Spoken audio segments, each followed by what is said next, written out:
What is Donovan Mitchell's value? What is Donovan Mitchell worth? And the baseline question, obviously being answered by the New York Knicks right now, is Donovan Mitchell worth 6 first-round picks? Well, I think you got to go back to the end of the season. And I think you have to think about how the season's ended the last 2-3 years.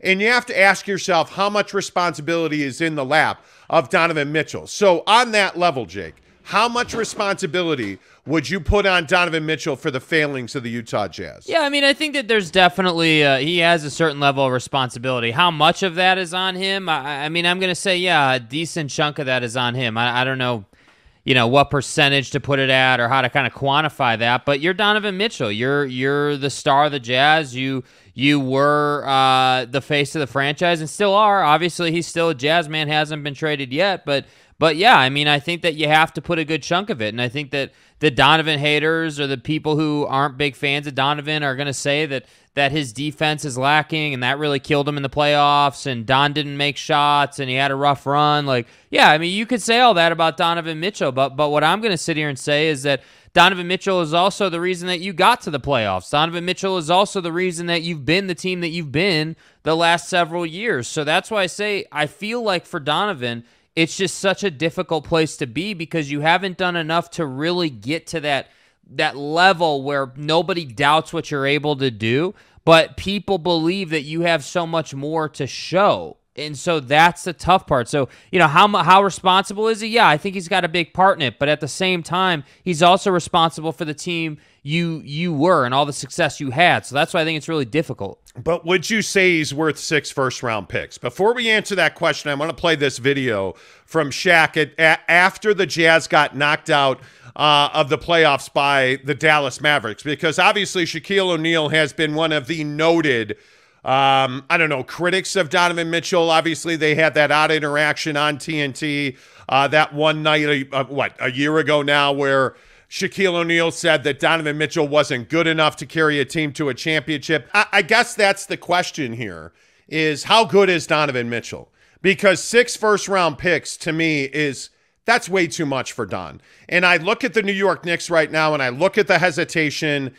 You hear all these reports. Shams came out again this week and said that Washington and Sacramento and Atlanta and Miami, I can tell you, talking to NBA sources yesterday, the New York Knicks are the one team that is really pursuing Donovan Mitchell consistently on a weekly, if not daily basis with the Utah Jazz. And some of that seems that fire to have burned out. And I think to Shaq's point there, I don't value Donovan Mitchell at the level of a Jason Tatum, at the level of a Donovan Mitchell. And I think, as we've talked about on this show, Donovan Mitchell just hasn't been good enough. That's the biggest question for me. Mm-hmm. Has Donovan Mitchell been good enough? And I would tell you unequivocally, he has not. And I do believe, as I've said, I think pretty much every day in this offseason, I believe that Donovan Mitchell has the ceiling to be a top 5 player in this league. I think he could be the very best player of his generation. But he has to take action to make that happen. And I don't think that happens in New York. I think that happens in Utah before it would ever happen in New York. I think if Donovan Mitchell ever is to reach that top 5 mantle in the NBA, I think he's going to have to do it in Utah, because I don't think it ever happens in New York. I could see it happening somewhere else like Miami, who's got a championship history in their organization. I could see that happening. But are you telling me if Donovan Mitchell goes to Atlanta, if he goes to Toronto, if he goes to Washington, certainly Sacramento, are you telling me he's going to be a top 5 player in the NBA at any point in his career? Because I'm here to tell you he's not. That's not going to happen. It can happen here in Utah, and I think it can happen in a very select few other places. I don't believe the New York Knicks are one of those. I just don't think you have the atmosphere. I don't think you have, what's the right way to say it, the infrastructure in place to develop quality guys and to develop the guys that the New York Knicks have invested money in. That's a high bar to meet.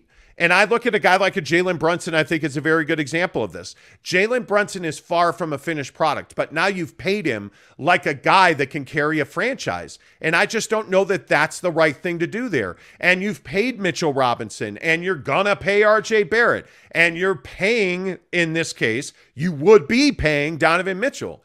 None of those guys are cemented superstars in this league. So, Jake, when we talk about, Donovan's top side and you hear what Shaq says there, I don't think he's wrong at all. No, I don't think Shaq is wrong, and I think that Donovan is in the window in his career where he has a lot of proving to do, and I think that dynamic of him having to really prove just how damn good he is what has a huge impact on the New York Knicks situation or any other trade scenario that would be at play because. And this is what has made this offseason so fascinating. Like if you look at the Kevin Durant situation. If you would have said to me on day one when Kevin had requested a trade, hey, yeah, this is going to get done inside of a week. It's going to be a 4-team deal, and it's going to be pretty straightforward from that standpoint. I wouldn't have blinked an eye. I would have said, yeah, that makes perfect sense. It's Kevin Durant. You know what you're getting. He basically puts you in the NBA Finals every single year, and if it's not the NBA Finals, it's definitely the conference finals in either conference, and you're a super relevant team. You know what you're getting in Kevin Durant. But we can't say that in Donovan Mitchell because the defense has been suspect. The turnovers have been too much. The shot making hasn't quite been there when it needed to be there. And I think those things are what bring hesitancy around 6 first-round picks, around 3 players, and I get, like yesterday on the show, we had a debate about, who's getting fleeced. Like if Leon Rose for the Knicks were to do this deal, is he getting fleeced? And I think definitively you would have to say yes if it's the 6 first-round picks and 3, 2 young guys and a veteran deal. That's not going to work for the Knicks. And so that's why I say, for all you Utah Jazz fans out there wondering, all right, well, when's Don going to be traded or when's this going to happen? Well, it'll start to happen when Danny comes off of that price. And that's what we've been saying from day one of the Donovan Mitchell trade stuff. The price is the price. And if you're willing to meet it, great. The deal will be done. For Danny Ainge, the conversation is not about what Donovan is worth. The conversation is what is the asking price. And I think those are 2 very different things. And I think Donovan has work to do to legitimize that value. Yeah, but I think Donovan Mitchell is a magnet for drama. Mm-hmm. And I don't even know that that's his own fault. Like I don't think Donovan Mitchell goes out of his way to be a drama queen. I really don't.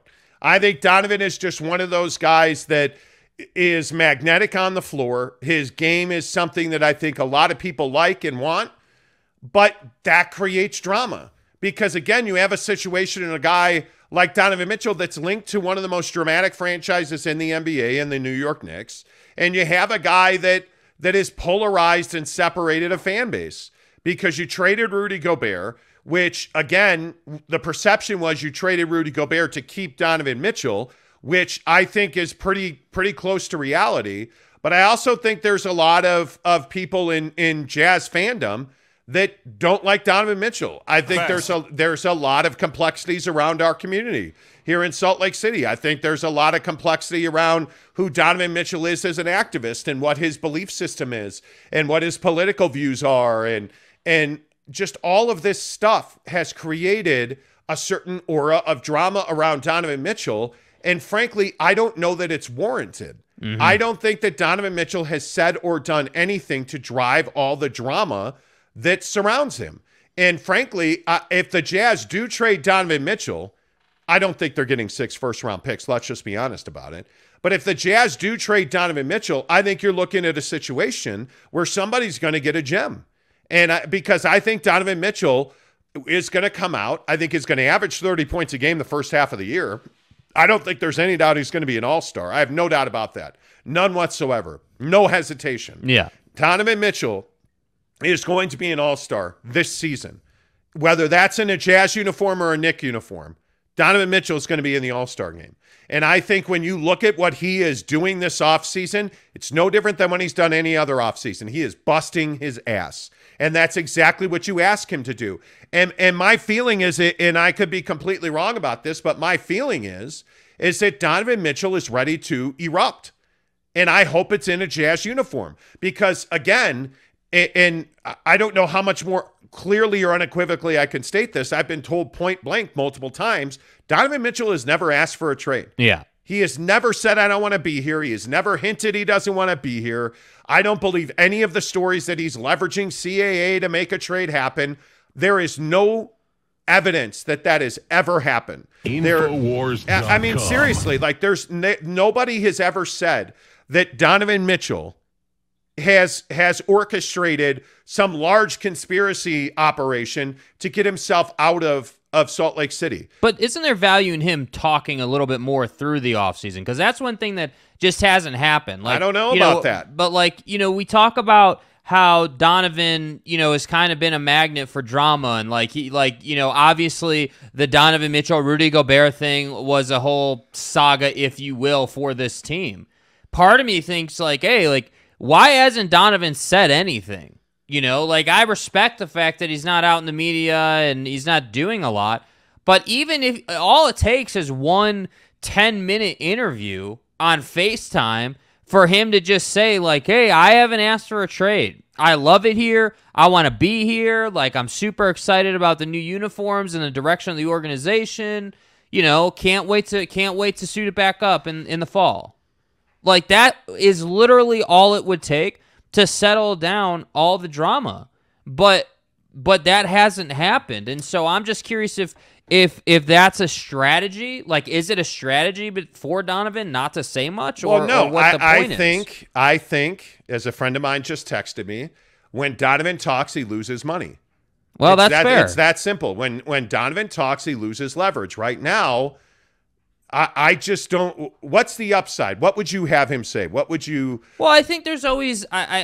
Yeah, maybe there's not a huge upside per se, but I think like in the Rudy thing, when we were in the heart of, hey, there's locker room drama.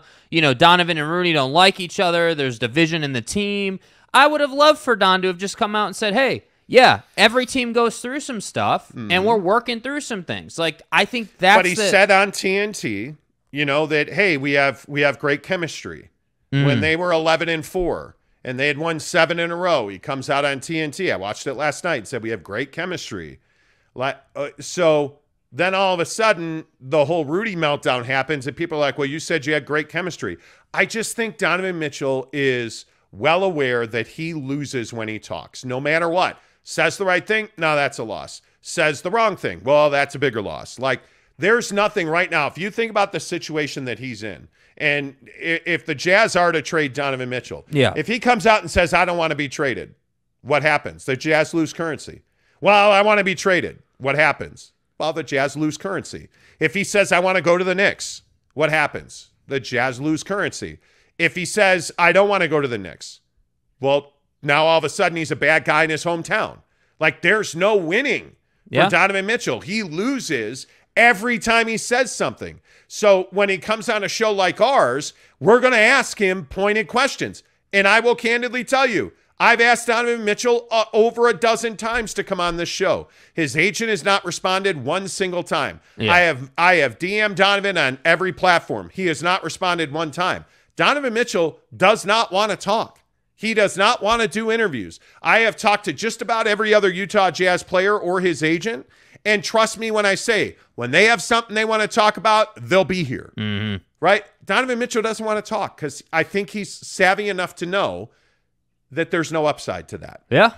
There just isn't. And I think, frankly, I think he's probably doing the right thing because, again, Donovan Mitchell, no player is worth all this drama. Right. Kobe was not worth all that drama in L.A. Shaq was not worth all that drama in L.A. Right. You think about Kevin Durant. Is Kevin Durant worth all of this drama? Is Kyrie Irving, James Harden, are any of them worth all of this drama?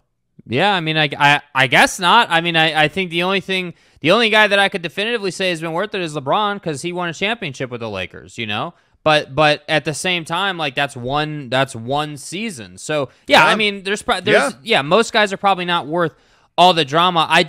The thing I worry about for Donovan is just that, when you don't say anything and you're going through an off season like this, people are going to make assumptions or there's going to be conversations had. And I think that it's just an interesting time in his career. I guess I just go back to this coming season is paramount for him. This coming season is crucial because if you can come out and you can have that 30 point a night, for the first 6-8 weeks, you can be that dominant of a guy.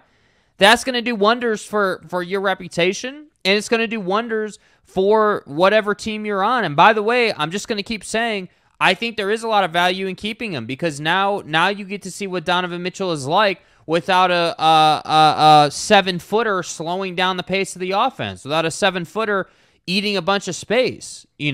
What does that look like? Again, Donovan Mitchell in space in favorable matchups. What does that look like? Well, I think that looks like 30 points a night. I think that looks like Don in the flow, Don feeling good, Don shot making, Don putting other guys in great positions. That's what I think it looks like. Well, and I don't think you're wrong. I think there is. It'll be interesting to see how this all plays out. Yeah. I am really fascinated to see, because I think the Knicks need this trade. Let's just be honest about it. I think the Knicks need this trade.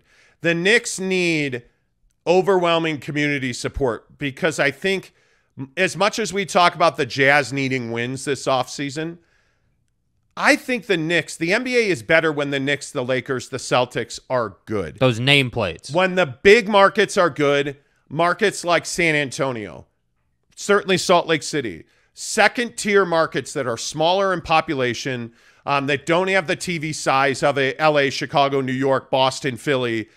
Those big TV markets have to be relevant. The Knicks have been irrelevant for a decade. It has been a generation of basketball fans who don't know who Walt Clyde Frazier is, who don't know the Wes Unseld story, who don't know how good a shooter Allen Houston was, who don't know what a badass Larry Johnson was, or Charles Oakley was, or that Patrick Ewing missed a finger roll instead of a dunk. Right. They don't know that. They don't know the John Starks dunk. The Knicks, when they're good, the NBA is better for it. I think the Knicks need this deal. I think the Knicks need a full building every night at the Garden. Yeah. I think the NBA needs the Knicks to make a deal. But here's the other question real quick before we get to your comments. Thank you so much to everybody that's here. You guys do a wild job supporting the show. Thank you so much. One other thing that I think is really interesting, when you talk about need and you talk about who needs to be good, I'm curious what the NBA, how healthy is the NBA right now? Because you have situations where there's a lot of negativity, and you have situations where you have a lot of politics. You have, Black Lives Matter. You have Brittany Griner. You have China. You have all this stuff. And you're looking at all of these TV numbers and TV contracts, and the news cycle has not stopped around the NBA. Yeah. And I think I could make the argument that the NBA has never been more healthy or more popular than it is right now. Yeah, I completely agree with that. And it's so funny. Today is the first day that all players for NFL teams are showing up at camp, right? And that's not a big deal this year because the NBA has been dominating the headlines. Yes. And I think that's what makes the NBA or has put the NBA in a healthier spot. And I think that, the Kevin Durant, Kyrie Irving saga through the thing that we're not allowed to talk about on YouTube, that's affected the entire globe. I think that whole situation, for better or for worse, has kind of powered what the league has gone through the last several years. I mean, I go all the way back to when, the bubble existed, right there. That was one of the most fascinating things we've ever seen. So coming out of that situation to now, Kevin and Kyrie teaming up in Brooklyn, having that flame out, this whole saga, I think that's what's allowed the NBA to stay in rhythm and to stay relevant and to stay in front of the public eye. And yeah. There's going to be eventually, one way or the other, there's going to be a week that happens where a bunch of stuff goes down. I don't know when that's going to be, frankly. I have no idea. But eventually, before camp starts for NBA teams, there's going to be a week here where we get 10, 12 trades that just blow up the whole league. And that's the beautiful part about it. We're sitting here, and the national media is sitting here talking about all this stuff in the league, and nothing's going on right now. No. That's what the NBA wants. Yep, I agree. Let's get your comments. Good morning. Greg Hawkins says, at a taping right now, but have a few moments. What's up, y'all? What's up, Greg? Sup, Hawk? Sup, dude? Greg Hawkins in the Philippines got our T-shirt. An actual movie star. Let's go, listens Greg. to this show. Yeah. And wears our Casuals T-shirt. You're a stud. You are absolutely a stud. Jess, Harsh gives us a $2 super sticker this morning. $2 tip. Thank you. Appreciate that. Eric and Raleigh, first one in this morning, says, good morning, Monties. What's up? Teddy Wayman, how are you? Joe Oliver says, good morning, Monty. I'm new to basketball. Got into it after the Raptors won it because Bigger here in Canada ended up cheering for the Jazz after they beat the Grizzlies. You have the best coverage. Appreciate that. Joe, really appreciate that.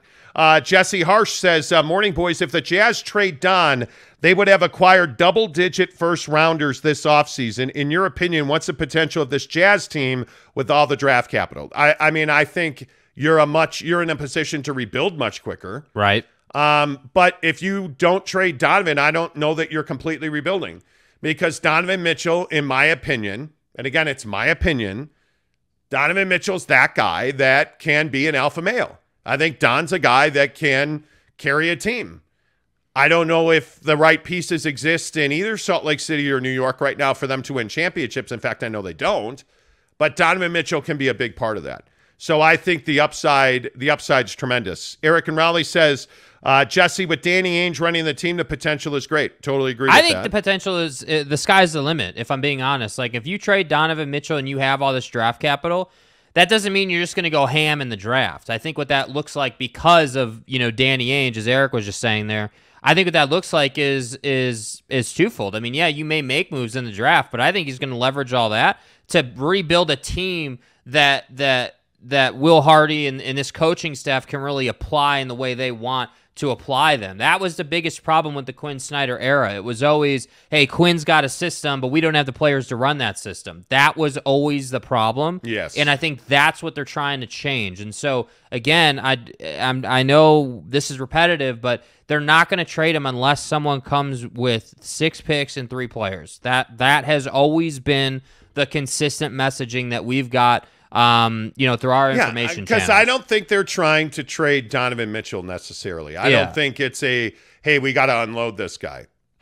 I think the Knicks had a bounty of picks, and Danny Ainge was doing what every good GM should do. I again will say, as a source at the Utah Jazz explained it to me, it'd be irresponsible not to have the conversation. Yeah. It'd be irresponsible not to make that trade. If you're getting 6 first-round picks and 3 young players, it'd be irresponsible not to make that trade. Yeah. It absolutely would. And I agree with that. So I don't see a situation where Don's a problem. I just think when you're going to get that kind of haul, why wouldn't you? Neville 93, good morning, my friend. Good to see you. Let's see. Alex Chacon, good to see you, friend. He says, if we keep Don, how do you guys think we'll build around him? I think you got to find a dominant power forward. I think that's what Donovan Mitchell needs. My opinion is you need a guy, and you have somebody currently in Bojan Bogdanovic. I think you need a better Bojan Bogdanovic. I think you need a guy who can shoot the 3 and get to the basket, who's also a pretty good perimeter defender. Those guys don't grow on trees. I would assume it's a guy like a Bradley Beal. You're going to need Jared Vanderbilt to turn into a stud. You're going to need to take the pieces you have and develop them, which is why David Fizdale is here. You're going to need to draft well with some of these pieces. The 2023 NBA draft is going to be, I think, the first round and halfway through the second round deep. So you have a lot of assets there. I think you have to go and find a really good running mate for Donovan Mitchell. I don't think they have that. So what do you turn Bojan Bogdanovic into? What do you turn Jordan Clarkson into as far as the development piece? Because I also think that's a huge part of this equation. I don't think Jordan Clarkson's at his level best yet. I don't think he's hit his ceiling. Yeah. I think he's hit his ceiling based on what people have asked him to do. But my opinion is Jordan Clarkson has more to give. Yes. And I think you have to do everything that you can do to get the best out of him. And that's potentially, like what I'm most excited about this upcoming season, whether Don is here or not, or whatever happens with the roster, whatever happens, I'm really just excited about the concept of a new head coach with a new system that's going to be moving quickly. That's going to be high tempo, high energy. Like you're for so long, the last whatever it has been 9 seasons, it's been a slower, methodical sort of offense. And I think that the league has moved on from that. The league is much more quick, fast-paced, transition, get up and down type league. And I think that's where I think Donovan Mitchell specifically thrives. I think he does really well in transition play. So it'll be interesting to see what they do. Yeah, I would agree with that. Thanks, Dennis Levi, Levie. Dennis Levi for the $3.99 tip. Appreciate that. Thank you. Alex Chacon, I read that one already, excuse me.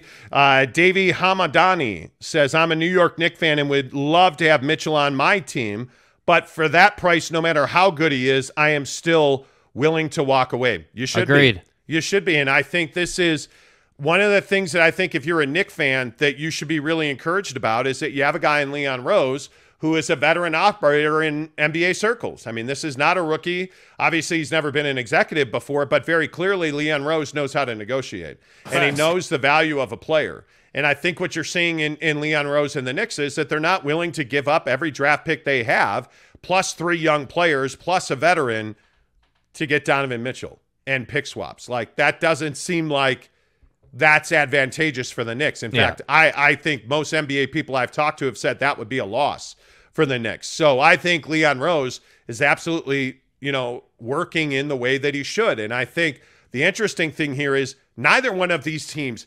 needs to make that trade. Doesn't have to. I think if you're the Knicks, I think you really want to make that trade. I think if you're the Jazz and you can get 6 first-round picks, you really want to make that trade. But I think probably in both situations, the Jazz and the Knicks, your best move is not to make a move. Right. If we're being totally honest and truth-telling on a Donovan Mitchell trade, their best move is likely not to make a move at all. And you look at what's going on with the Lakers and Russell Westbrook, that was a horrible decision that they're having trouble unwinding. I look at Brooklyn. I look at their KD, Kyrie, Joe Harris situation, their Ben Simmons situation, the Ben Simmons trade. Let's truth-tell about the Ben Simmons trade. That has been an abject failure for the Brooklyn Nets, and it is likely why you have Kevin Durant asking for a trade, because they were not able to achieve in the playoffs last year, and all of the drama and, frankly, the difficulty of being a Brooklyn Net in the last 12 months, a lot of that centered around what? Another bad decision to go and get James Harden, who did not work out at all, who you flipped, and now you've turned him into Ben Simmons. Well, I got news for you. The other problem with the James Harden deal is he's lost a ton of weight, and he looks like a dude that's ready to be a savage again. What do you bet? And if he's that guy, Philly got the best of James Harden, and they got the best of that deal, because it doesn't matter what Ben Simmons does this coming season. If James Harden is no longer a fetish and he's motivated and he's playing at the top of his game, the Philadelphia 76ers won that trade. Yes, they did. So when I look at the Knicks and I look at the Utah Jazz, the best trade here is probably not a trade for either one. That is unfortunate, because I do think the Knicks need to move on from this and the Jazz need to move on from this. And I think if you're a guy like Leon Rose, I would hope you don't take this lack of a deal personally, because the Knicks and the Jazz should be 2 organizations that do business together. They have parts, they have pieces that would work well in the other's position. It's simply a matter of finding common ground. Yep. And I don't think they've been able to do that. One other thing, by the way, on this Sacramento thing, I got a ton of hits from Sacramento yesterday on Twitter and in the comments section here on YouTube asking about, hey, what is really going on with Sacramento and Donovan Mitchell? And I don't think anything's going on with Sacramento and Donovan Mitchell. I don't. I don't think they have the pieces. I don't think that the Jazz are interested in Harrison Barnes at this point. No. And I don't think that they're going to trade Donovan Mitchell to the Sacramento Kings. Bro, if the asking price is 6 picks and 3 players, the Kings are not in the conversation. The Raptors aren't in the conversation. Like, I think this whole thing that Shams tweeted out, and I mean no shade at this at all, but like I think that it was a lot of just like, hey, yeah, teams have been calling. Like more of the, hey, yeah, teams have called the Jazz. There have been conversations. Great. Neat. Like that's what we do in the NBA. We call people, we talk about players that we may potentially be interested in to see what the asking price would be based on what we have to offer, But that doesn't mean that the Utah Jazz and Danny Ainge are out actively trying to trade Donovan Mitchell. And I just have real trouble with that concept of like, yeah, they're willing to ship him out to anybody. I don't think that that's true. I think that Danny Ainge has a very clear path, a very clear plan, very clear strategy around how he would want to handle Donovan Mitchell's, trade. And I don't think that involves a bottom feeder in the Sacramento Kings. I can kind of see the Knicks thing because the Knicks are an up-and-coming team right now with a lot of talent and a lot of opportunity. The Kings are not that, with all due respect. It feels like a fit. That feels like a fit. Sacramento, I think, and we reported this on the show, Washington, that Shams also mentioned. Washington was in the Jazz were talking 2 different times. Last trade deadline about a Rudy Gobert deal. We told you on the show that, hey, they were working on a deal of some sort. This offseason, the Jazz had conversations with the Washington Wizards about Kentavious Caldwell-Pope, who, KCP wound up in Denver. That deal died. I think Shams is talking about conversations that started and stopped in like a 15-minute window several weeks ago. I don't think there was ever a situation where the Kings and the Jazz were seriously engaged in conversations around Donovan Mitchell. Yeah.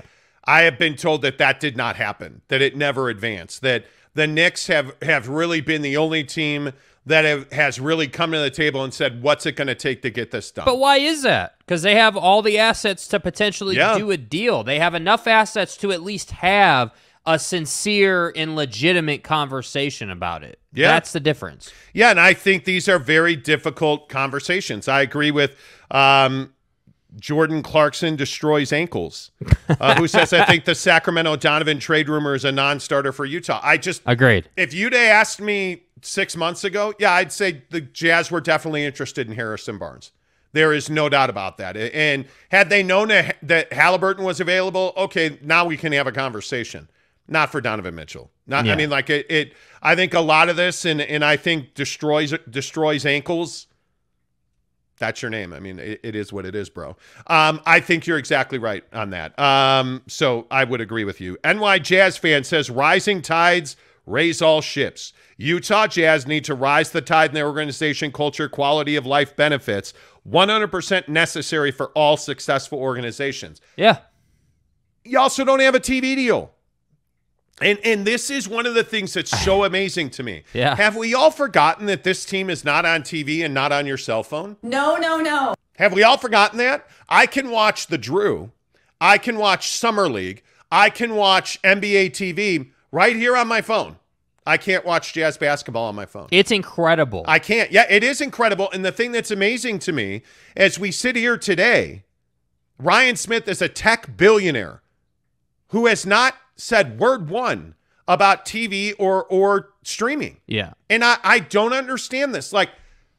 I don't understand how you, as a Utah Jazz owner, don't look when your edict has been, and understand this. What has Ryan Smith said? We're the best of the best, nothing short. We're gonna build a championship organization. That's only on the radio, or that's only on AT&T Sportsnet. Where is MSG? Where is Inside the Lakers? Where is the Chicago Bulls, who have their own TV streaming thing? Where are any of these deals for the Utah Jazz? How are Jazz fans consuming content right now? Is there a camera following Danny Ainge around? Well, fuck, there better be. There better be. Can you imagine inside the Utah Jazz where you have a camera? Just put a GoPro in the corner of Danny Ainge's office. Yeah. And shoot the guy talking on the phone. Yeah. Show me behind the scenes, right? We talked about this, and Ryan Smith, again, we've asked for him to come on the show. They've said no repeatedly. I'd love to ask Ryan Smith about streaming, TV, multimedia stuff. Yeah. I would love to do that because nobody asks him about that. And it's amazing to me that here we are. We're in the last week of July, bro. Yeah. Are you really telling me before training camp you're announcing a new TV deal? This summer's not young anymore. I hope people realize that. We're headed into August here, man. It's time to get moving. It's amazing. It's amazing. It really is. Steve Hambone, good morning, Steve. How is our new coach doing? Have we got all of our assistant coaches in place? A good bit of them. I think Jason Terry was a wonderful hire. Yeah. I think the staff is coming together quite well. I really do. Stephen Fox says Donovan Mitchell usage rate will impact RJ Barrett's development. Oh, there's no doubt about that. Mm-hmm. And this is why I said yesterday when we were talking about how Donovan fits into the Knicks, Jalen Brunson, R.J. Barrett, Julius Randle, Mitchell Robinson, and Donovan Mitchell. It's a good starting five, dude. Like, that's a talented starting five. But how many of those guys thrive in that starting five? Yeah, I don't know.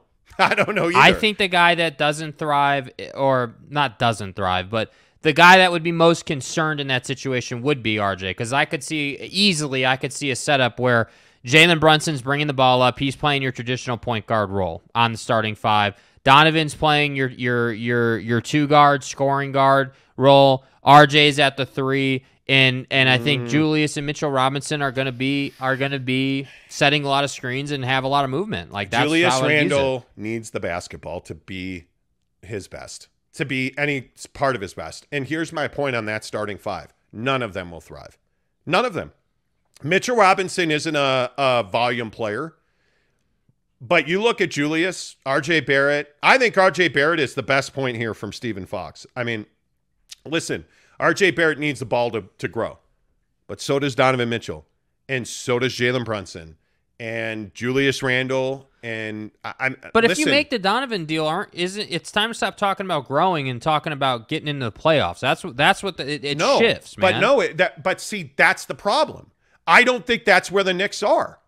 I don't think that's where the Knicks are. I think the Knicks are a developing organization. Doesn't the Donovan deal instantly change that? Like, I agree, yes, they are a developing organization, but if you make a deal of that magnitude to get Donovan, you're not in development mode anymore. You have to go and push to get to, like, let's say the Eastern Conference Finals as an example. Here's another reason not to make that trade. Yeah. I think that's the best point you've made. You're not that guy. Yeah. You're not that guy, pal. Like, you're not. Yeah. The New York Knicks are not an Eastern Conference contender. No, I guess not. Well, and listen, they're not nearly the best team in New York. I mean, the Brooklyn Nets are better today. Does KD stay there? Kyrie, Ben Simmons? I don't know. Today, the Brooklyn Nets are a better team than the New York Knicks. By far. Not close. Yeah. And when you look at the Knicks are an organization right now today that have a bunch of dudes that are getting paid, and you've got R.J. Barrett who's going to get paid, and none of them are platinum. None of them. None of them are NBA superstars. Like, Donovan Mitchell is coming off one of the most turbulent seasons of his career. Yeah. This coming season is make or break for Donovan Mitchell's legacy, in my opinion. His superstardom will be determined this season. If he comes out of the gate, as I believe that he will, and he averages 30 points a game, and he's a clear-cut, no doubt about it, all-star, Donovan Mitchell is going to go on and I think win multiple championships. If he comes out of the gate and he's a 24-point-a-night guy, and he's just an afterthought, and sometimes he scores 50 and sometimes he scores 13, Donovan Mitchell's never going to be a star in this league. If you ain't first, you're last. Here we are. Don's going to be a great player on some nights. My feeling is Donovan Mitchell's coming for that ass. Yeah. Donovan Mitchell is going to score 30 points a night, and I think Donovan Mitchell is going to be a clear-cut all-star, and he's going to take a step forward this season. And I think he's going to do most of that through the mid-range. I think you'll see a lot of three, but I think a lot of that development is the mid-range. And I don't think it'll be in a Knicks uniform. Yeah. I really don't. And I could be wrong about that. And Knicks fans, I know that we've had a lot on the show. I mean, if you're a Knicks fan, how bad do you want Donovan Mitchell? Like, are you in a place where you're saying, hey, like, yeah, we need to make this deal. Like we got to have him? Or are you more in a place where you're like, if the asking price is that high, we're good. We'll just kind of go on with what we have. Like, if I know we have Knicks fans here, like, where are you at on that? Yeah. Let's get some more of your comments in here. K. Nuren says, Danny is not making any trades that hurt the Jazz. Well, I mean, it depends on how you define hurt. Agreed. I mean, if you trade Donovan Mitchell, I don't care what you're getting, you're hurting the Jazz because you're not going to win as many games without him as you do with him. Mm-hmm. So, but does that mean that, well, you can put a Band-Aid over that wound because you got a bunch of draft picks and you're developing? Okay, I could have that argument. But I think it's awfully difficult to say that you didn't hurt the Jazz if you trade Donovan Mitchell. Yeah. I think right now, today, you're a better team trajectory-wise than you were at any point during this last season. Moving Rudy's money off your books and getting all those draft picks and talent, absolutely. I mean, now it broke the trade market, but who cares? You're in a better position to succeed for the next 5 years than you were before. You trade Donovan Mitchell, you're going to probably be 3 years away from being relevant. I'll try to stay calm and not curse. It's the truth. Does that hurt the Jazz? I don't know. I don't know. We'll see. New NY Jazz fan says, I have to watch Jazz via League Pass. Then the Knicks, Nets, Celtics games all get blacked out as well as the NBA TV is an extra subscription. It's ridiculous. I also have YouTube TV linked to Utah zip code. Still doesn't work for Utah Jazz games. It's brutal, bro. I can tell you right now, I am a League Pass subscriber. I watch the Jazz on League Pass. Yeah. I live in Daybreak. I don't have to watch the local broadcast because there is no local broadcast. It all comes out of what, Colorado, I guess? Like, I don't have to watch that. So I watch the opposing team. No matter what you think of the Jazz and their broadcasters or whatnot, I watch the opposing team. Black Lives Matter says RJ is better served as a role player anyway. Agreed. And I think we've had this debate, and I know that Knick fans don't agree with me on this, but I don't think RJ Barrett's a killer. I don't. I think that RJ Barrett is. I would agree with that as a role player. I think you're exactly right. He says role plus type guy. Yeah, I don't disagree with that. Hi. Hello. Good to see you. Welcome to the Monty Show. Jeremy Bolton. Jeremy, this is why. What are you talking about? I can watch the Jazz if I buy a Super X Premium Double Star Triple Max X3 Jazz package on DirecTV. Is that like, can you check the spelling on that? Is that right on the DirecTV website? Maybe through their app? Like, and we're going to get, it's so funny we're talking about TV and streaming with the Utah Jazz because we're about to have another conversation related to football with this. And I think that TV and streaming, no matter who you are, is about living on people's cell phones, man. Like, I don't know how long it's going to take for 99% of sports organizations to get this, man. If you're not easily accessible on someone's cell phone, you're not going to make money. You're not going to thrive. You're not going to be a thing. But if you are, you're going to thrive. And that's why I say, anybody who's having success is doing streaming and custom, behind the scenes, can't get it anywhere else stuff as far as, content creation is concerned. And that's why it is surprising to me that we haven't had a new streaming deal for the Jazz. That is really surprising. Yeah, I would certainly agree with that. And I think it's one of those things where, I have to think it happens at some point. I mean, right, but that's what I'm struggling to spit out. Like, I don't think it happens at some point. You really don't think that they don't do something? I am really surprised that it is July 26th and we don't have a Jazz TV deal. Yeah, I kind of thought that would have been a priority for them. I'm really surprised. Yeah. Wow. How about this? Uh-oh. What do we got? There is some belief that now the Toronto Raptors have emerged as a serious contender for Donovan Mitchell. Uh-oh. Yeah, I don't know how much I buy into that. NBA, this is, and I want to be careful with this. A buddy of mine is texting me, and essentially saying the Raptors are seriously trying to acquire Donovan Mitchell. Trade conversations around Rudy Gobert were very fruitful. A relationship was built, and now the Jazz and the Raptors are talking about Donovan Mitchell. Yeah, so I think the price changes with the Raptors. If, and again, not to discredit, your guy, but who the hell knows what's actually happening? I mean, again, I'll be very blunt about it. I mean, we had last week, on local radio, we had someone say, hey, I have people telling me this deal's done, and now the deal hasn't been done. And so that, for me, I'm just sitting here saying, hey, look, yeah, they did. If you, on our YouTube channel, if you go back to December or January-ish, we were telling you, the Raptors were very involved in Rudy Gobert conversations. And there were a lot of, conversations around, Gary Trent Jr. and a couple other guys on that roster. And so if I'm Danny Ainge, I mean, I have to have Scotty Barnes. There's no doubt about that. If I'm doing a deal around Donovan Mitchell with the Raptors, got to have Scotty Barnes. And I think then there's conversations. But my thing is, how much does the price change for the Raptors? Because you're not asking them for 6 first-round picks, certainly, because I don't think they have that. I'm pretty sure they don't have that, in fact.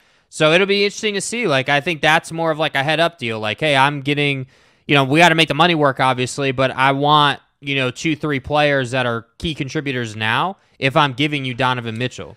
Well, I also think, and again, if you're just tuning in, we're hearing the Raptors have expressed serious interest in Donovan Mitchell. They formed a relationship over Rudy Gobert talks, and Barnes is a hard no. Mm-hmm. I'm sure he is. And just asking, how serious that is, and are they just talking?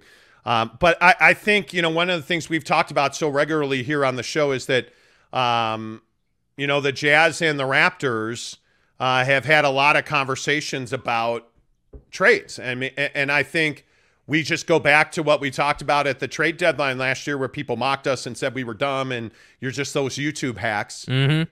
The Raptors and the Jazz were seriously engaged at the deadline on Rudy Gobert trade talks. Yeah.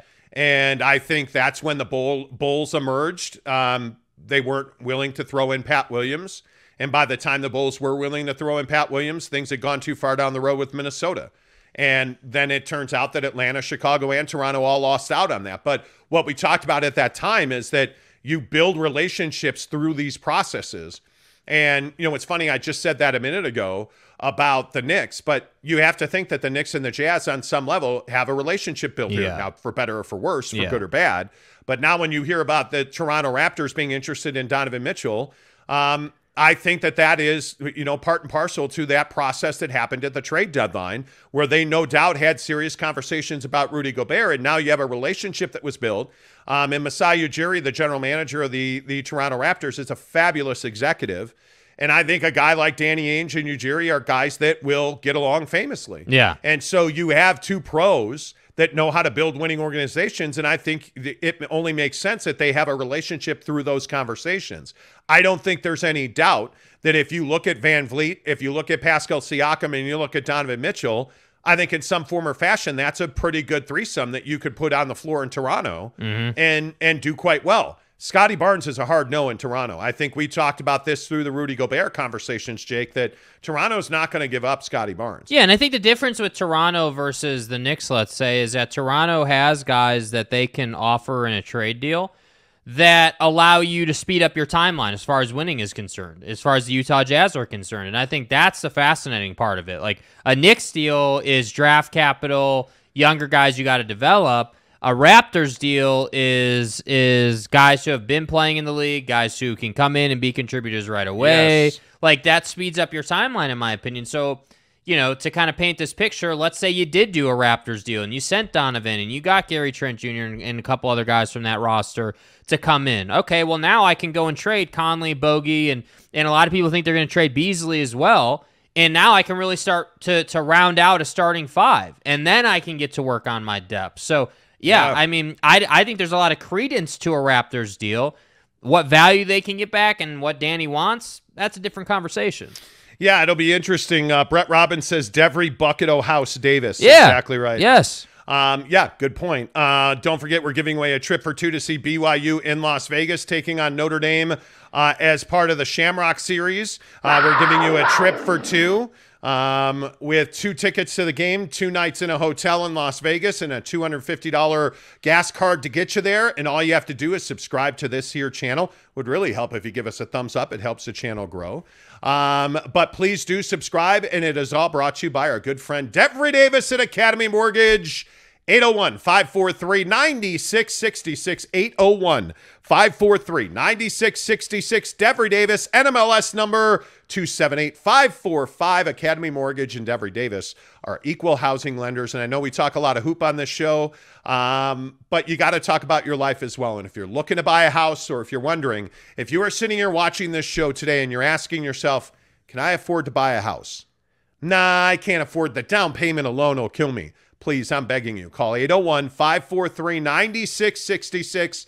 Talk to our guy, Devry Davis at Academy Mortgage. You can afford to get that house you've wanted. You can afford to get that house that you deserve because you've worked hard to build a life for you and your family. If you want to buy a house, Devry Davis is going to put you in the best position to do that. And I talk about it every day on this show, but when you walk into a house and you want to make a contract offer, you got to be a cash buyer. No matter how much money you have in the bank, Devery Davis at Academy Mortgage will make you a cash buyer. He's going to qualify you and give you a letter that says, we can execute on this house right now. That's what you need to win and compete in this real estate market, and nobody does it better than Devery Davis at Academy Mortgage, 801-543-9666.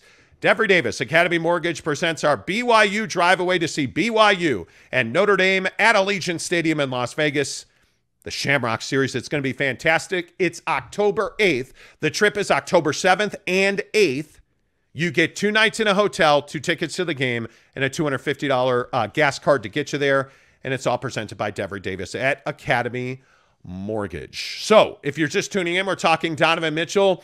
And this comment by Shaq that, hey, he's good, not great, he needs to get better. And these conversations around what Donovan Mitchell's real worth is.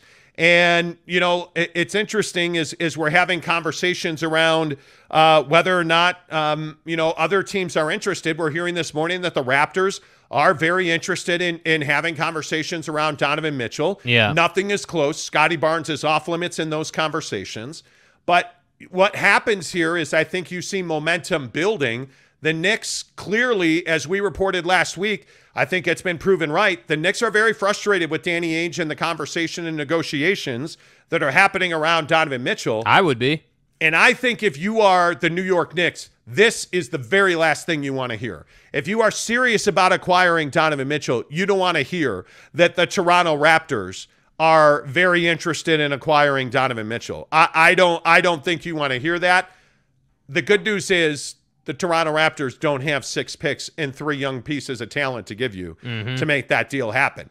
My point is, I think the question is, are the New York Knicks willing to give up what it's going to take to get Donovan to beat Toronto to getting Donovan Mitchell? And is Toronto only being mentioned because they're trying to move the Knicks off a deal? We'll find out. I don't know. It's going to be interesting to see how that plays out. Let's run through some of your comments because I see a lot of people here this morning. Thanks so much for being here every day that you guys support this show. It really makes a difference for us. And again, please give us a thumbs up. It helps the show grow. Pudge in NYC says, LOL, yeah, right. Spida is CAA. Leon is his agent, basically. Then why hasn't a deal happened? Yeah, if the CAA conspiracy stuff is true, you know, why didn't he get the guy he wanted for head coach? Why hasn't a deal happened? Why like that's why I say, like, yes, he is represented by CAA. That doesn't mean that there's some back channel conspiracy theory happening. You know, like that I just am not going to subscribe to that idea. Yeah, I totally agree with that. Yo soy Mr. Coach. Hello. Is that on your birth certificate? It says, as a Knicks fan, I would say bye-bye 45. If we have to compete with Toronto, those 2 GMs could duke it out. I totally agree with that. But Leon Rose is no rookie general manager. I mean, this is a guy that is a veteran operator in NBA circles. So, I mean, that's why I don't discount what Pudge is saying. Leon Rose knows how to operate. But if Leon Rose has the balls that everybody says he has, he's put a price on it, and he's not going to exceed that price. Donovan Mitchell is at his best right now, not worth 6 first-round picks. That's, to me, that's the conversation here. Pack this thing up. We're out of here. The Jazz, according to sources close to the Utah Jazz, have asked for 6 first-round picks. Yeah. And if that's your asking price, if I'm Leon Rose, I'm saying no. No. Forget the talent. Forget, you know, the Evan Fournier, Cam Reddish conversation. Yeah. I'm not interested in giving up 6 of my 8 first-round picks to get Donovan Mitchell. Yeah. I'm not doing that. That's a hard no. So I just think that it's one of those things that you cannot do. Yeah. In my opinion. Gabe Ledley, what's up, my guy? He says, need a Monty Show meetup watch party in Las Vegas for people not going to the game. Absolutely. We should talk about that. No doubt we should talk about that. Brandon West, do you guys think Malik Beasley could elevate to another level, or has he pretty much demonstrated what his ceiling is? I think everybody's got another gear. It's really internal. You have to decide who you want to be as a player. And everybody should have the gear that Don's got, because Donovan Mitchell's an incredible hard worker. Is Malik Beasley that same guy? I don't know. We're about to find out. I think Malik Beasley has a lot of proving to do. I think he's a motivated player right now. I'll say that. I think that his exit from Minnesota was needed. I think that he didn't represent himself the best there. He had some off-the-court stuff that kind of, brought him down a bit. Not to say he's a horrible person or anything, but I just think that he needed a change of scenery. And so, yeah, when you ask, hey, can he get to another level or can he elevate? Yeah, I think he can absolutely elevate. And I think that anytime you get to a new culture, a new system, you get to play in a new arena for home games, that helps. That helps a lot. So, yeah, I do think that there's more upside for him. Yeah, I think they're going to trade Malik Beasley. Yeah. I mean, if you had to hold my feet to the fire right now, I would be telling you I think a Malik Beasley trade happens. I think a Pat Bev trade happens. And I think a lot of it will be determined by what happens with Donovan Mitchell. Because I also think I would not be in any rush to trade Donovan Mitchell. I think if a Kevin Durant trade happens, you have a hell of a lot more value in Donovan Mitchell than you do before a Kevin Durant trade happens. So I'd be in no hurry to trade him. Honest to goodness. I just think you should wait. Asgil says, Bojan isn't a salary dump. He's an asset, not a great one. But you can get a first rounder for him, I think. Man, I mean, all of perception is very much reality in this league. Look no further than the Rudy Gobert deal. Yeah, what is Bojan Bogdanovic's perceived value around the league? I don't know. Is it a first round pick? I mean, if you're the Miami Heat, is he the cherry on top? If you are, if you're who's the best team in the East? If you're Philly, Boston. If you're Boston, no, I don't think he's a cherry Milwaukee? on top. I don't think so. I really don't. I don't think he's a cherry on top. I truly don't. Yeah. That's just my opinion. Yeah, I think that Bojan is somebody who is an addition to a championship team. That's what I think he is. I think that Bojan was asked to do way too much here for the Utah Jazz. We were at not this past season, but the season before, I think it was, when he dropped 50 at the Viv against the Nuggets that one game. We were at that game, and Bojan has good enough athleticism in certain situations to beat guys, but he's not somebody that you want to just feed the ball to all the time. I would agree with that, yeah. In the corner, I'd want him basically playing like a PJ Tucker style of offense where you're just standing in the corner, and then defensively, that's the problem. You got to get him in certain matchups so he doesn't die on the defensive end. Davi Hamadani, I hope I got that right, said the Jazz had arguably the best power forward and point guard combo in NBA history. You think if their careers would be now, you think the Jazz would have had to trade Stockton in the mailman? No, because I think those guys are generationally good talents. I mean, those are Jordan, those are Kobe, John Stockton, in my opinion, is arguably the best point guard to ever play in the NBA. Yeah. Chris Paul probably has a place in that argument, but I think you're talking about a guy in John Stockton that is an all-timer. You're talking about a guy in Karl Malone that's a legend. I don't think you trade that kind of player. I mean, anybody can be traded. Shaq got traded. Yeah. Who are we kidding? Yeah. That's the greatest center in the history of the NBA, in my opinion. Yeah. So I think you're looking at a guy in Stockton and Malone, either one of those guys that, yeah, absolutely, you could be traded. Tom Bacillus says, don't waste such a trip on a BYU fan. Come on now. Can't we all just get along? Can't we all just get along? Ryan Braithwaite says, what kind of deal would be offered from the Raptors? That's interesting. I think Siakam and Gary Trent Jr. have to be in that deal. But does that really fit into a rebuild, retool? I mean, if you trade Donovan Mitchell, you're rebuilding. Yeah. I mean, I don't know. I don't remember quite succinctly what Toronto is paying Siakam, but it's not a little bit. Yeah, and that's my trouble with the Raptors situation. I could kind of see a thing where you say, all right, we're keeping Donovan Mitchell, but we're sending out a bunch of guys to go ahead and get 2 more key contributors. Okay, I could get down with that thought process, but trading Don to get, Siakam and Gary Trent and a couple other guys, Siakam's making $35.5 million. Yeah, that's heavy, bro. And I think that Siakam had one good year that got him that money, to be honest with you. And I don't think that he's been prolific since then. And again, you want to talk about guys that have proving to do? I still think he has proving to do. I think that's where he's at. Yeah, I don't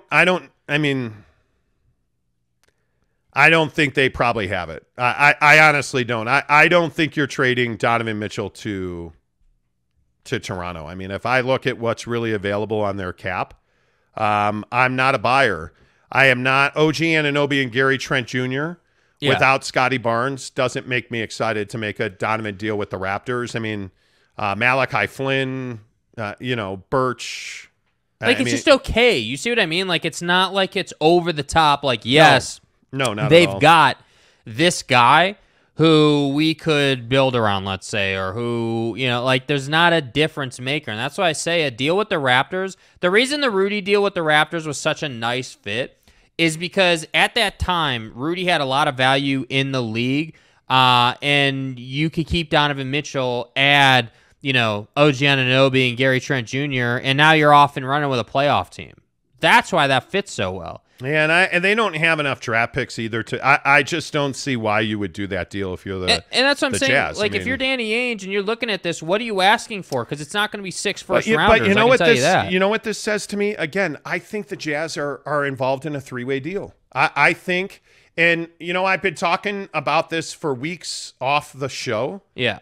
And I think you would back me up on this. Yeah. If you and I have had this conversation. I think the Jazz best trade this offseason is being the third team in a 3-team deal. Well, and we said before Rudy got dealt, we were kind of talking about on the show that potentially was going to be a 3-teamer because of Rudy's money.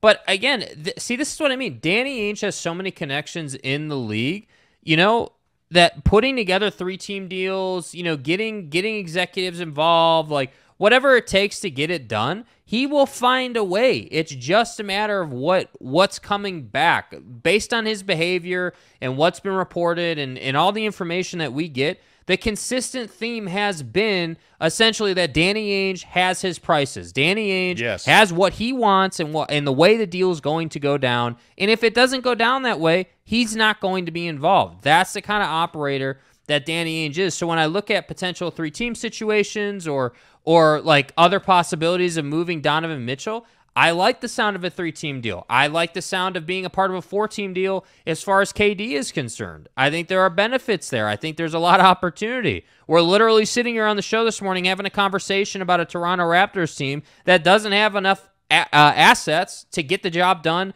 on their own. So what does that mean? Let's get other teams involved. Let's get Utah what they need to move Donovan Mitchell, and let's see about benefiting these other teams. Yeah, and again, I think the most likely scenario for because I do see a second significant trade coming. I mean, the Jazz are just too active to do nothing here. Yeah, I think August 1st. I think next week becomes a very important date. I mean, when you go to training camp in late September, I think the trade market has to loosen up in August. I mean, at some point you run out of time here, right? So I think you're in a situation where if you're the Toronto Raptors, I think you see that your opportunities are very limited right now. And if you're the Utah Jazz, I think you see your opportunities are vast right now. Yeah. But you're not willing to give up Donovan Mitchell for anything light. I mean, that's why you hear all these rumors about the Utah Jazz and Russell Westbrook.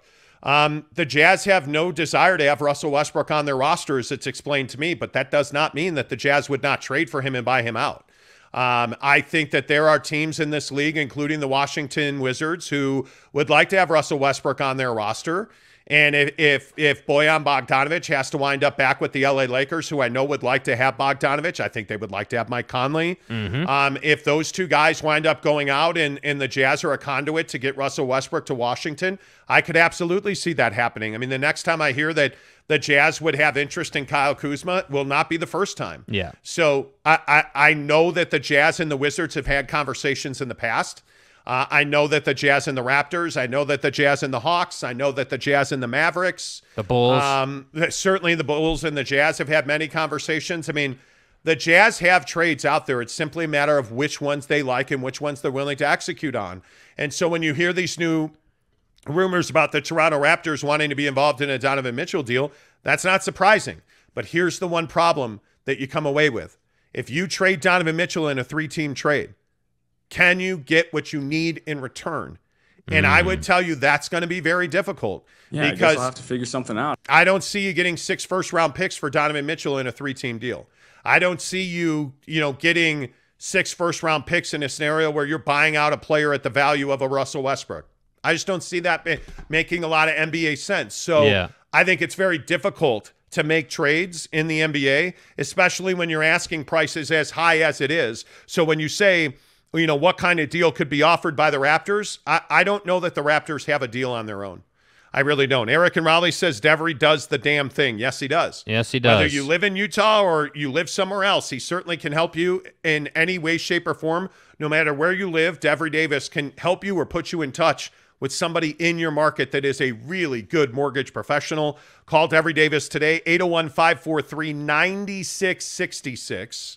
NMLS number 278545. Devery Davis and Academy Mortgage are equal housing lenders. If you're just tuning into the show, yes, we have a lot of news going on in the NBA. Things are happening. Things are spinning. Yeah. Ken Williams says, why would you want to lose a draft pick? It is not a guarantee.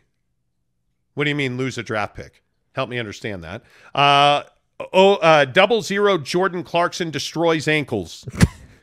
We need to start shopping out Conley and maybe Bogey and just get that done. Yeah, that's already happening. That's been think, happening. Yeah, that's happening. I think this is absolutely one of those trades that will happen once the Kevin Durant, Kyrie situation is understood. I think what's happening right now is obviously, it goes without saying that they're working on a Don deal, but I think on the peripheral, like on the fringe, they have deals in place. I would guess for guys like Conley or Bogey, like they have had conversations, deals in place where it's like, hey, like, all right, when the time comes, if we call you and this is the deal, would you do that deal? Well, yeah, I would do that deal. Like, I think they have had some of those conversations because it just makes sense. Think about it.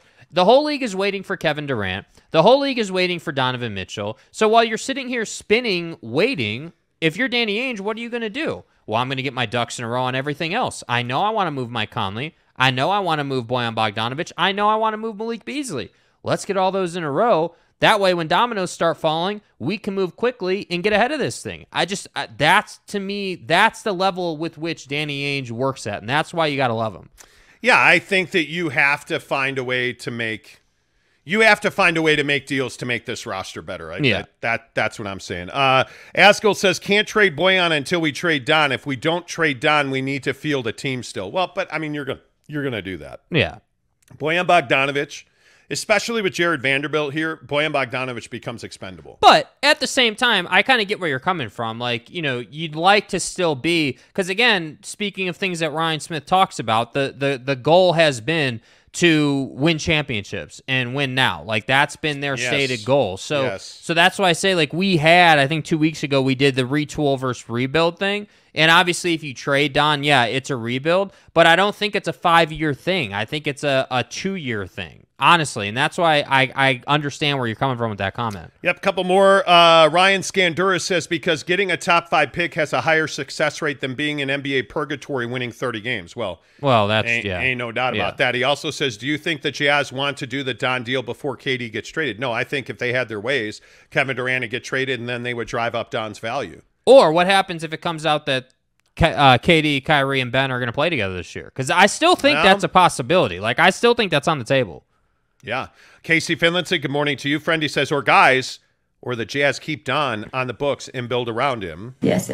Yeah, I think that's absolutely a possibility. Brett Robbins, the only team I want to trade Don to is the Magic. Give me Bamba, Isaac, Suggs, Wagner, and 4 picks.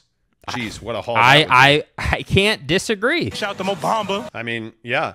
Antonio Ruiz says 3-way deal with the Lakers and Knicks. I mean, I've heard that exact scenario. I mean, the question is, who's willing to buy out Russell Westbrook? Yeah. And what do the LA Lakers get in return? Because obviously, I don't think it's rocket science. You don't need sources to tell you that Jazz would like to add to their roster, or that the Lakers would like to dump Russell Westbrook. Yeah. The Knicks are going to add talent. I mean, none of these 3 teams that we're talking about are finished products by far. So my question is, what value do the Lakers have? I don't think much. The Lakers need help. Yes. They can't do it on their own. They're leveraged. They're strapped. So that's why a lot of people have wondered, well, hey, are they going to trade in Anthony Davis? That's why I think they're so willing to give up a Talon Horton Tucker, because I think they understand that they need help. Yes. And frankly, they don't have the goods to make a deal happen. Yeah. I mean, the only thing they have is future draft picks that are significantly down the road. After the street closed Davis. Yeah, I think it makes things difficult. Ken Williams, I think the Jazz don't want to trade Don. That's why the asking price is so high. I just don't think tanking is good. Tickets are expensive. Are Jazz fans willing to pay that much night after night? Not for a crappy team, you're not. I agree completely. I think, again, I will just go back to what we have reported for months. The Jazz are not openly shopping Donovan Mitchell. Yeah. If you are going to come to the Jazz and you have 6 future picks, 3 pieces of talent, and a vet, you can have Donovan Mitchell. Oh, you only want to offer me 4? Well, then there's nothing to talk about. Yeah. Because Donovan Mitchell, frankly, as a player now, has more value to you than those 4 picks. That's every day. I mean, it really is that simple. What's the tipping point here? At what point, do you say, okay, that's what I need to trade Don? Is it 4 picks and 3 players? Is Donovan Mitchell and I again, I'm a Donovan Mitchell guy. Yeah.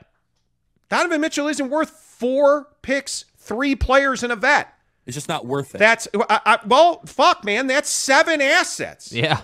Are you telling me that Donovan Mitchell is worth 6 first-round picks? No, I'm telling you he's not. Yeah, and I don't know that there is a guy that is, even Kevin Durant. I mean, no, you're worth what somebody's willing to pay for you. Yeah. Whether it's your house or a basketball player, you're worth what somebody's willing to pay. Yeah.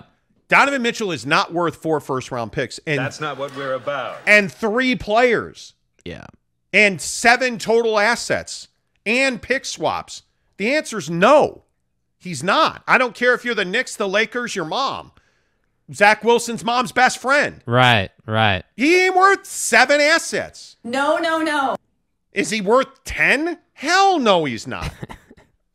But how thirsty are the Knicks? Yes. Well, that's the question you got to ask yourself. Because I'm telling you, he just isn't. Again, I see people saying, "Why aren't you reading my comments?" Well, we're trying. Man, we have over 400 comments today. So I appreciate that. It doesn't make sense for the Jazz to trade Mitchell. Guys like him. Guys like him are rare. They are. They are very rare. I agree. Jordan Clarkson destroys people. Says, I disagree about a top 5 pick being a winning strategy. Any pick is a gamble. That's just not the way the NBA works. Like, in this coming draft, if you're in the top 15, you're in the lottery. I mean, there's so much talent in 2023. And I think you can teams are getting really good at projecting players as well. I mean, I disagree that it's a gamble. I think when you're in the 2nd and the 3rd round, yeah, you're gambling. Yeah. JC destroys people's lives. Says Vanderbilt makes bogey expendable here. He does. Agreed. K. Nurin says, I would take 7-8 picks only. Wow. Well, congratulations, Donovan Mitchell's a Utah Jazz man for life. Yeah. Kenai Johnson, what's up, KJ? We got lucky with the Gobert trade. Don't want to go for that much. That throwing your whole franchise at him. You can't. Top Junkie, good morning to you. Is a tomato worth $7? No, but that's what the market dictates. Donovan Mitchell will be worth 6 picks and 2 players. Well, I'll finish that for you. If the Knicks are willing to pay that. That's pretty much self-explanatory. Right? Arel on Israel says, most Knicks fans want Leon to walk. Is that right? Knicks fans. And that's my question, man. I know we have a lot of Knicks fans that have been watching the show lately. Like, shout at us. Tell us. What's hey, the where deal? Are you on? Like, do you guys want Donovan Mitchell? Like, do you really want him?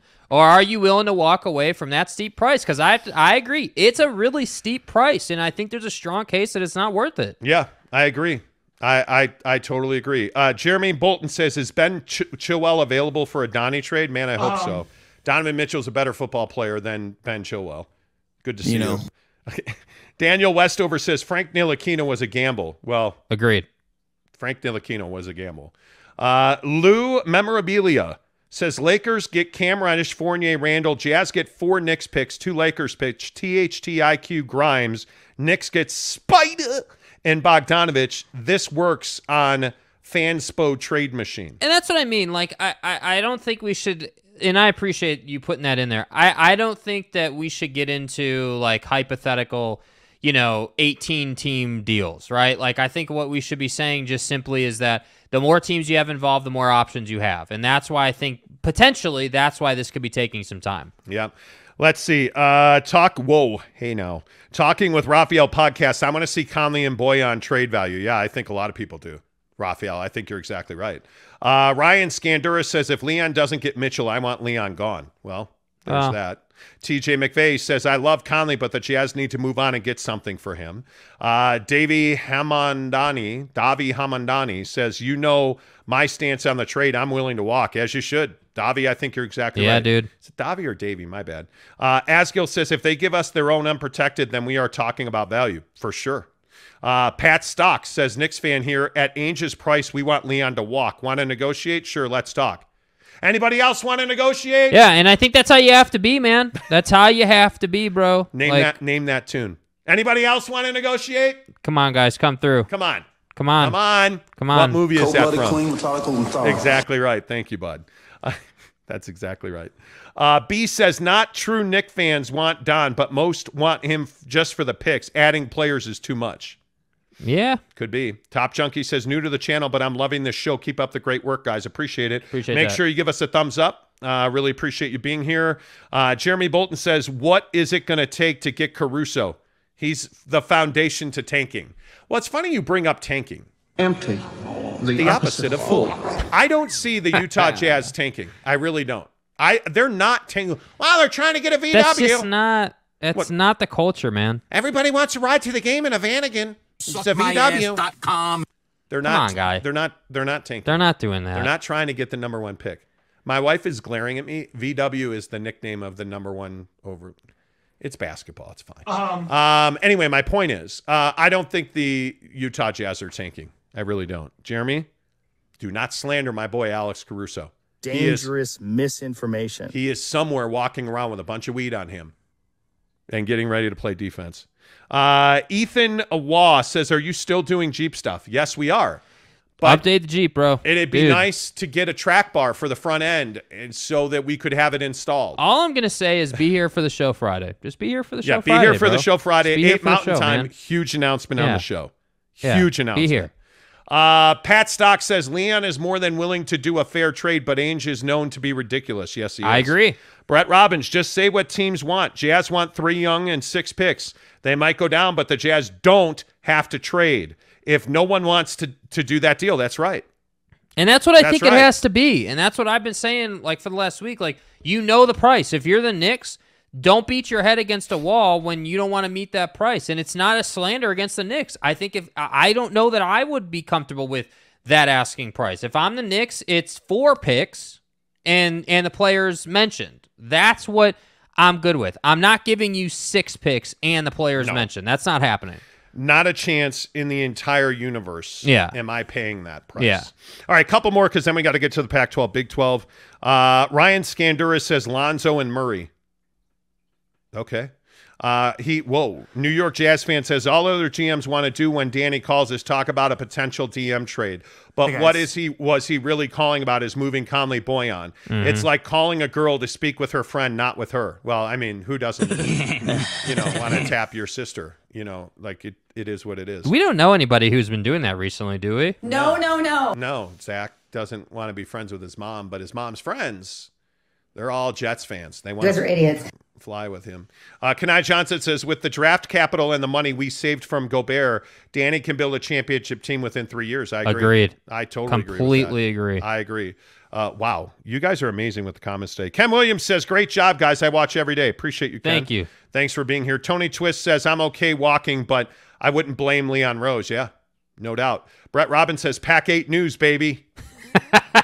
Wow. Giggity, good morning to you, buddy. Says, will the Jazz continue trade talks throughout the season, or will they calm it down at a certain date? Well, I think if you don't trade him by training camp, you're not trading him. And I don't think that if you talk about trading Donovan Mitchell the whole year, that puts Will Hardy in a real good position to be successful. No, I don't think that the organization is in a position to absorb, trade talks constantly. I just don't think that that's a realistic reality. No, I would agree with that. By the way, What was Mikal Bridges? Giggity's in Phoenix, by the way. What was Mikal Bridges doing in the club the other night? No, so Mikal Bridges, he was in a bar with a bunch of Suns fans, and they were having a great... Mikal Bridges, there's a video on Twitter of Mikal Bridges on a table, like sort of dancing with Suns fans. It was amazing. Yeah, and he was buying Phoenix. All of their liquor. Yeah, dude, like he was awesome. pumping that. And it wasn't like a nightclub. It was like a more of a bar scene. It felt like a bar. It didn't feel like, Now, I will Club say, Trinity with DJ Blow Me. I will that's say, not what it was. Buddy's probably going to need to get tested after all the people that were in that bar, but he was having a good time. Hey. I know. Relax, it's monkeypox. I know. That's pretty much self-explanatory. I know. Yeah, I know. Talking with Raphael podcast says, what do you think Dwayne Wade's input is on this trade, TV deal, and other parts of the Jazz organization? I don't know. There's been a lot of questions about that, too. I think Dwayne Wade, he's a minority owner. I mean, he's a guy that has a very small stake in the team. Mm-hmm. But I think they lean on him more in free agency and advising them, consulting them. He's definitely in the circle of influence. I think he is, but I don't think he has a day-to-day impact on Danny Ainge. And I think Danny Ainge has free reign to do whatever he wants with the team. Well, yeah, I would agree with that. So yeah. I just don't. If the Jazz bench Mitchell, will he trade request? Why would the Jazz bench Mitchell? Yeah, why would They're not doing that. Yeah. Why would you do that? I don't think this is a John Wall thing. Giggity says, LOL, not a club. He was at the Vine in Oh, it was the Vine. Oh, okay. Yeah, the Vine's great. The Vine is great. Question for everyone posting. You are Leon Rose. What's the most you're willing to give up? Keep it simple. Four picks. Yeah, 4 picks, 2 young guys. I would give up Grimes and 4 picks. That's the trade I'm making. That's it. And obviously you're going to put in Evan Fournier to make the money work. But the core of that trade is 4 first-round picks, no pick swaps, 4 first-round picks, and Grimes. That's what I'm willing. I'm willing to give up Toppin too. I mean, I have been trying. I have been trying to get my opinion right on Obi Toppin. Mm-hmm. The more you watch the last month of his season, dude, he was crazy. Well, and damn you, Tony Jones at The Athletic. Tony was on the radio the other day talking about how Toppin had I think he said last month, 6 weeks, whatever. Yeah. And he sent me into this black hole of Obi Toppin research. I saw it. But he's not wrong. Obi Toppin was really good. Yes. Was really, really good. And the thing that I thought really stood out to me was he can consistently make the 3 at the NBA level. Yeah. And he's not just some freak of nature. But is he ever a number 1 power forward or a number 1 center? Yeah, I think he's got that within his game. I think he can be that. I think that's the biggest question. He needs development. He needs minutes. He needs development, but I think he could be that guy, yeah. Yeah. Wow. Ryan Scandura says he'd be willing to give up 6 picks, Grime, Fournier, and McBride. Hell no. I'm not doing that. Nah. I am not. It's too much, dude. I am not doing It's too much. Top Junkie says 5 picks, Grimes, and McBride. Man. Guy, that's 7 assets. It feels like McBride is expendable for most Knicks fans, and I kind of get that. But Man. 6 picks, that's heavy, bro. That's heavy. That's a lot. Yeah, that's heavy. Let's see. Diaga 97, Fournier, Reddish, and 5 picks. Well, that ain't getting you Donovan Mitchell. That's not getting you Donovan Mitchell. No, it's not. I think 4 picks and Grimes with a veteran to make the money work. That's how you get that deal done. That's how it gets done.